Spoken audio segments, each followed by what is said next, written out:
Welcome to Always Honest, where two friends unpack the beauty and chaos of faith, family, and everything in between, one honest conversation at a time.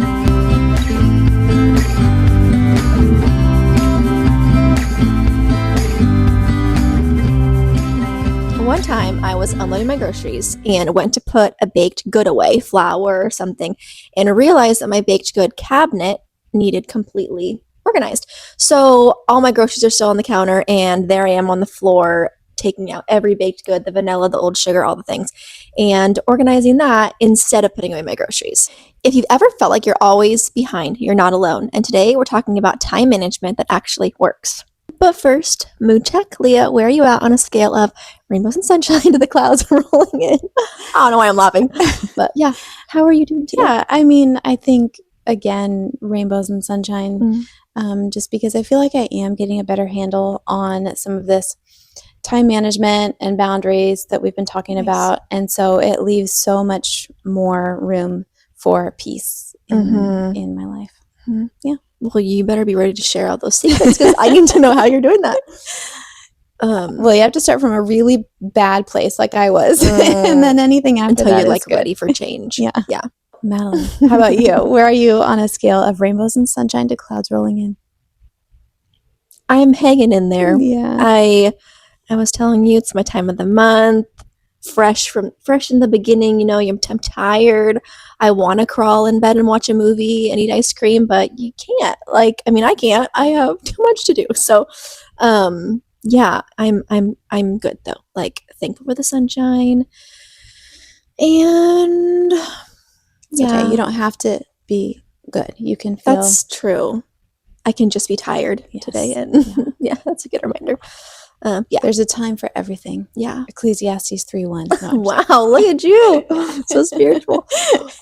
No, that's true though. And even to get spiritual, I mean, Jesus wasn't always just a perfect emotion or a perfect, he was tired, he was angry, he was sad, all the things. It's very human. Yeah. It's okay to feel what you feel. Yeah. I'm overwhelmed, if I'm being honest. Yeah, because I'm a little overwhelmed today. Yeah. Sometimes it's your body or your mind telling you that it's time to slow down. Yeah. So we're talking about time management today. And so first of all, I just have to say, I feel like you are someone who does manage your time very well. So I'm looking forward to hearing what you have to say. So to start out, what would you say is time management? How would you define it, what we're talking about? And then maybe just give me some ideas of what has worked well for you. I can't believe that you actually think that. I love that you think that, but maybe just lately I haven't felt like I'm doing well. But it is summer and your kids are out of school. Yeah, it's a bit of an adjustment, getting into a groove, but then also, you still have your stuff you got to do. And but I feel like, I don't know, starting from the beginning of my day, the earlier I get started, the better. I've been watching a woman on YouTube, and she starts a load of laundry first thing in the morning. And I'm like, I love that. So I did that this morning. It's still sitting in the washer. I haven't rotated it, but I'm like, I think starting your day as motivated as you can and as productive as you can sets the tone for your day. I've heard people say, make your bed, because it starts your day productive, And so doing little things like that in the morning, I am huge on if you don't go to bed with a clean kitchen, you better start your day with a clean kitchen. So clean your kitchen in the morning, start your day fresh. That helps me just set the tone for my time management of the day, because if I'm trying to figure out how to get stuff done in the day, but my house is a mess, I'm not functioning well. So I try to start with a clean home. I'm really drowning in this right now. I feel like, as for those of you who don't know, I do have a photography business, and in the summer it kind of picks up, and I'm like, when do I edit these photos that I want to get my clients, and when do I don't know. And then a garden can be what you make it, I enjoy being in my garden, and so that's time. And then it's oh yeah, I could probably play a game with my child, but I don't do that. So I don't know. I was thinking about this morning. I definitely struggle staying in the present moment. So if I'm editing it's hard for me not to like think about dinner or like other things I need to do. And so I think a huge thing that does help me is staying in the present moment. Like right now, my only job right now is to sit here with you and enjoy our conversation.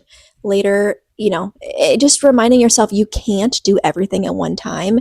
And let's be real, like probably all the things on your to-do list are not emergent. So like even if you don't get something done, you're going to be okay. Life is going to be okay. Just taking one task at a time. But yeah, honestly that, and then I think my other big thing that works for me is keeping my house clean, because if I don't have a clean home, I do not have a clear headspace, and It helps you focus. it does. It Yeah. literally feels like my brain is wired in a way where it's like,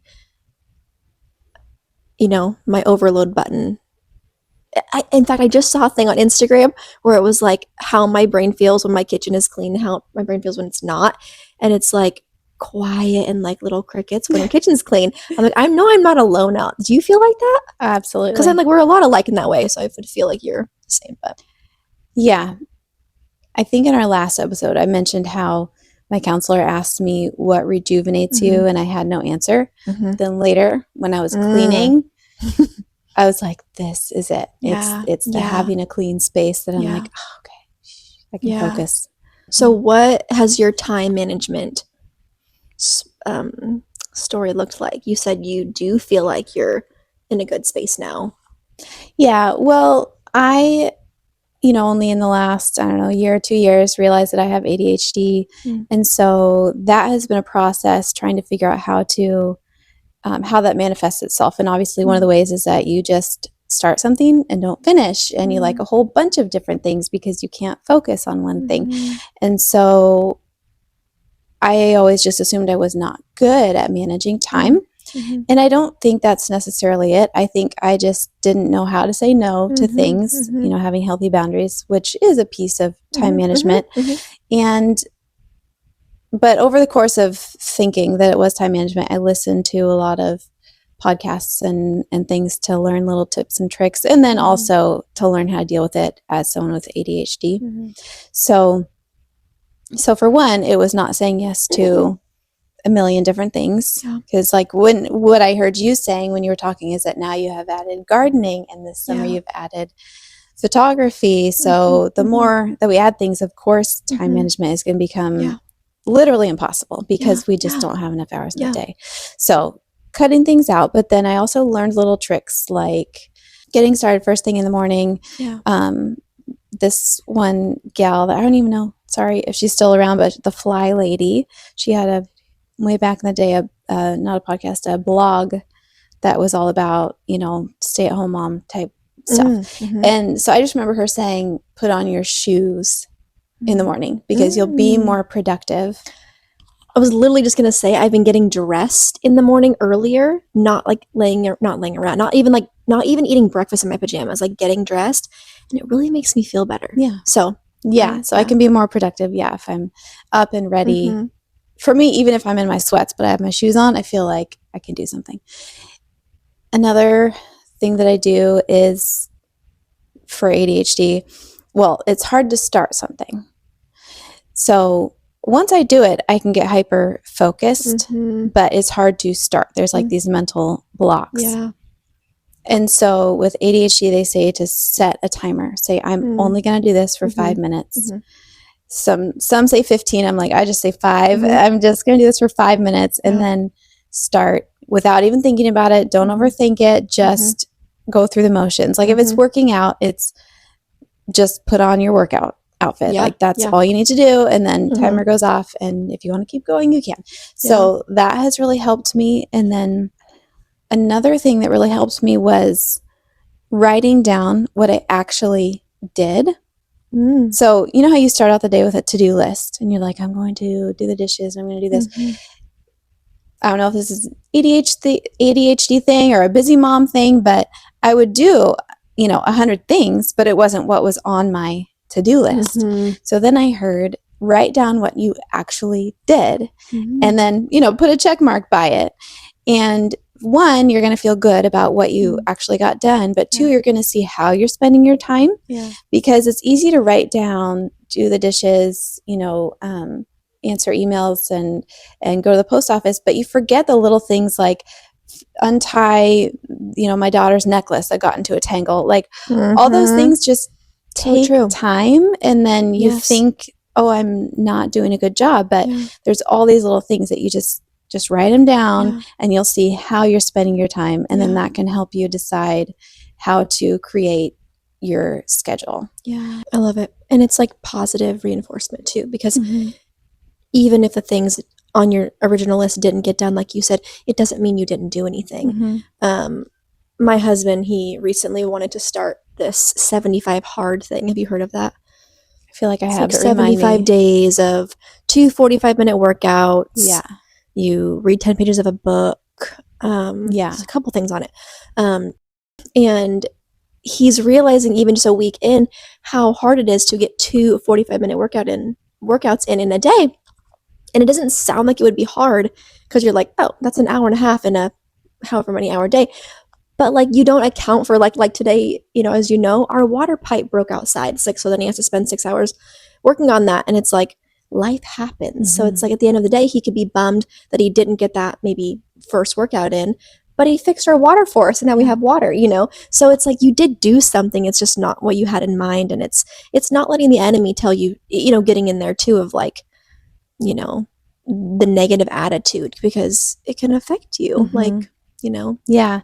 And creating those buffers. That's one thing that I did not do for the longest time, is creating a buffer. Like when I'm going to make lunch, it's not literally going to be from 12 to 12:30, because there's going to be time to gather the kids up and time to find the right ingredients and time to clean up afterwards. And so you've got to, and then if somebody's having a meltdown, they're like, I don't want that for lunch. So you've got to create these buffers, or like what happened to you guys today or last night. I was saying that my son cut his foot open and then, wasn't expecting that. Yeah. So yeah, all those little unexpected things that, you make plans and the Lord determines our steps. Yeah. Oh, that's very true. But I think it also helps you to not feel stressed in those moments, because if you're so rigidly sticking to a certain schedule, then those moments are going to feel like this wasn't supposed to happen. It causes like more stress. Yeah. But that is just part of the day. Yeah. It's part of what you're doing. Yeah. It's part of life. There's even a verse that says it's like foolish of us to say, I will do this. Like I'm going to go do this in 10 years or, by like the Lord's like, you can say, God willing, I will do this, or I try and catch myself with that because we truly don't know what tomorrow holds. Okay. So one other thing that I heard that has really helped me is to choose one thing that's the most important thing that you have to get done that day.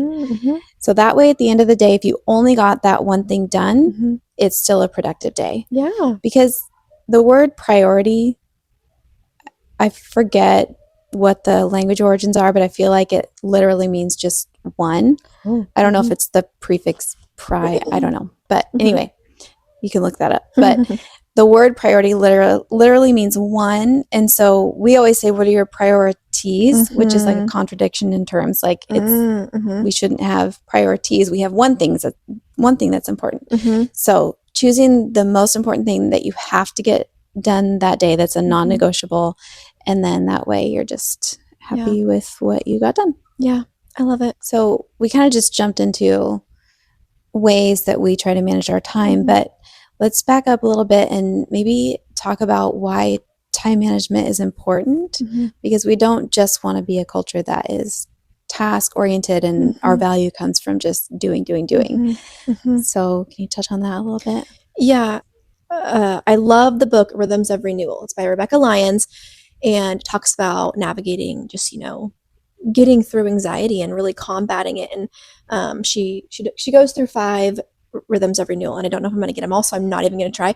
But one of them is rest, and this woman that wrote this, I mean, she's like the least lazy person. So when I say rest, I don't mean laying around, but prioritizing your sleep and your health in that way. And when I went to bed, I had so many things on my mind.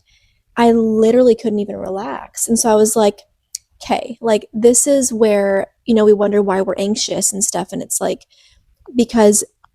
but I was putting my value almost in like what I didn't get done that day. And then, as I'm just gonna be really real. We had an episode, where I shared our little kitty, and she's great, but like in reality, she is an extra stress that I probably didn't need. And so it's like really learning from that, it's like, man, like, because our other cat's not liking her, and so now I'm like worried about that. And it's like I didn't need that. I didn't, but it's like, so um just being careful that we don't have to take on everything, I guess, because it really does add up. And I don't know, like I just don't think that, kind of like even how we were talking about with boundaries, like we're not meant to just be so depleted by things, and so it's like if you can't if I'm not able to go to bed at a decent time, asking myself why. Well, I probably planned too many things, or like I think I look at the calendar and I'm like, oh, I can do this then, this then, this then. And then it's like, I realize I don't even have a day that doesn't have one plan on it. And I know you know that feeling. And it's like, it's not like we're doing anything we don't want to do. It's all fun stuff and it's all great. But you do start to feel like, you, um, I don't know. I don't even know what I'm trying to say. But Building in time for rest. yeah, building in time for rest. And so another one of her rhythms is, um, what does she call it? Create. Like, if you have no time in the day to do anything that's like therapeutic for you, like maybe it is your garden, or maybe it's um, cooking, or I don't know, but like using your hands and creating, like our minds need those moments. And so the go go go life, like it will eventually burn you out. And for some people like me, it burns me out real quickly. Like within a week, I'm like, nah, this is not working, where some people can go a year, I feel like, and then they're like, I'm really stressed, so I'm like, you lasted way longer than me.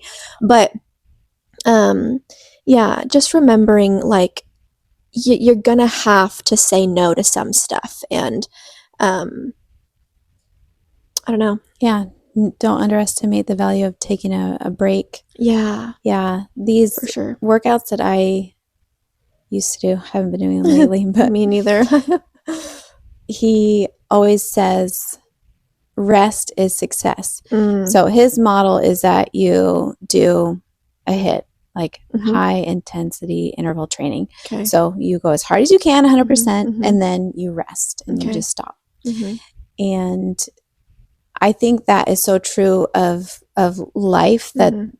so he's saying the more that you rest, Mhm. you're going to be able to do that 100%. Yeah. Whereas if you just try to maintain, Mhm. you're going to be like, just very sloppy, Yeah. sluggish, and not doing your best. Yeah. And so in the workout, he's emphasizing that there's value in rest. It's going to help your performance. Mhm. And when I was doing it, I was just, thinking about how this is so true of life and how what God tells us to do, which is rest. Mhm. Mhm. And we think, oh God, I'm better than that. I can keep going. But he's like, no, really, you need to rest. Yeah. Like, Yeah. it's so Mhm. valuable. Mhm. And obviously he builds in rest every day where we actually fall asleep and our body shuts down. Yeah. And then the weekly rest of, taking a Sabbath rest Mhm. whenever that is, or Mhm. whatever that looks like. I Mhm. just think, don't underestimate it. It's so valuable. Yeah. Yeah. So what do we say to the person who's like, I don't have time. Like I don't have time to rest. My days are too full. Yeah. You probably have to cut some things out and Mhm. figure out what is your priority. Yeah. What's the most important thing? Yeah. Yeah. Mhm. And where For you sure. can find rest. And see, because here's the thing, if you don't make time for rest, Mhm. you'll just shut down. Your Yeah. body will say, I'm resting, whether you like it or not. Yeah. Or it'll break out in hives like I did Mhm. and say, okay, you're done. Yeah. What are your thoughts on a to-do list, of like starting the day with a to-do list? I know we kind of mentioned it, like making sure at the end of the day you mention like, oh, I did do this, this, and this. Because I've been thinking lately, like, do I empty my brain and like put it on paper?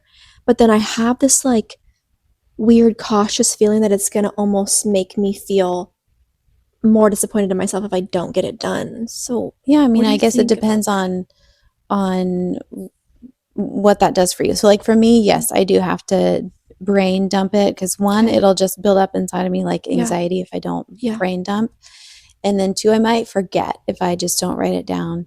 So literally what I do, and I was just telling my sister this morning, I create my list of what needs done, and then I put into Chat GPT, which you hear me talk about a lot, and I tell Chat GPT, I need to get all of this done, and please create a schedule for me today that's realistic, based on someone who has ADHD. Wow. And if I can't do things, then please push it to the next day. And it doesn't always get it perfect. And I make adjustments, and I will even update it like halfway through the day. Okay, so I didn't end up doing that, so I need to update it. And so that's how I use my to-do list. Yeah. So Madeline, do you have some short mama wisdom for us? Yes. So I feel like we're kind of gonna practice what we preach here, or I'm going to. And my wisdom would be to, if you're feeling like you can't go to bed and like you're at your max where then you almost can't function, that's how I would describe it, is you do have to say no to something. And that leads us into, we are going to take a break from the podcast. Just a break, not goodbye forever. We still enjoy this so much and I don't want it to be done. But this is the one thing that I was like, I have to take a break. I have to say no for a little while. And so yeah, I'm just kind of doing what we've been talking about, I guess, and I'm taking one thing off of my plate and hoping to see a little bit of just like relief, and I can focus a little more. And yeah. So we encourage you guys to do that. I know it's hard. It's not easy. That's the thing is, and maybe that's also in the wisdom of like, it's not going to be easy. I had to message you and be vulnerable. I had to hope you weren't upset. Like it was like I don't want to have to do this, but I have to do this. So it was like going there when it's not easy. It would have been easier to just like, okay, I'm ready. Okay, let's go. And then, but you have to, and then you're doing it half-heartedly. Yeah. And I really respect and appreciate you trusting me and being willing to say it's enough, even though, we put time into it, but it was a courageous thing to do. So I appreciate it. Wow. You're welcome. Yeah. Thanks for being so kind. But yeah, like we said, it's not done. We're just taking a little break, and we will be back. We really do appreciate everyone who's been listening. And if any of our episodes have encouraged you, please reach out to us personally. We will continue sharing on our socials. And until next time, stay honest. Bye.